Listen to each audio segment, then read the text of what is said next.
IT పరిశ్రమలో ఉండాలంటే నిజమైన ప్రతిభ, విద్య, అంకిత భావం చాలా అవసరం. కానీ సంచుల కొద్దీ డబ్బులతో ఎమ్మెల్యేలను కొనడానికి, ఢిల్లీ బాసులకు డబ్బులు పంపించడానికి ఇలాంటి వాటితో పనిలేదని బీఆర్ఎస్ వర్కింగ్ ప్రెసిడెంట్ కేటీఆర్ అన్నారు.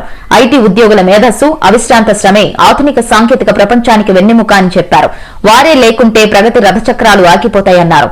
కేటీఆర్ ఐటీ ఎంప్లాయ్ కాబట్టి ఎంప్లాయ్ మైండ్ సెట్ తో ఆలోచిస్తాడు. నేను పొలిటీషియన్ని, పాలసీ మేకర్ని, నాకు అన్ని తెలవాల్సిన అవసరం లేదంటూ దావోస్ లో సీఎం రేవంత్ రెడ్డి చేసిన వ్యాఖ్యలపై కేటీఆర్ స్పందించారు. తనను ఓ ఐటీ ఉద్యోగి అంటూ తక్కువ చేసి మాట్లాడొచ్చని అనుకునే వాళ్లకు ఒకటే చెప్పదలుచుకున్నా. ఐటీ పరిశ్రమలో ఉండాలంటే నిజమైన ప్రతిభ, విద్య, అంకిత భావం చాలా అవసరం.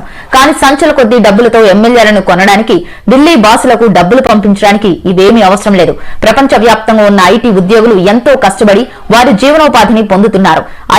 ఐటీ అనుబంధ సంస్థల్లో ఉన్న నా అక్క చెల్లెళ్లకు, అన్నదమ్ములకు సలాం. మీ మేధస్సు, అవిశ్రాంత శ్రమే ఆధునిక సాంకేతిక ప్రపంచానికి వెన్నెముక.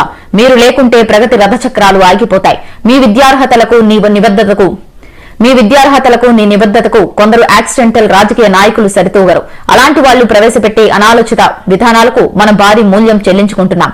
నా విద్యార్హతలు, నా ఉద్యోగ అనుభవం, ఐటీలో నా నేపథ్యం, ముఖ్యంగా ఐటీ రంగంలో ఉన్న ఉద్యోగులు నాకు ఎప్పటికీ గర్వకారణం అంటూ కేటీఆర్ ట్వీట్ చేశారు.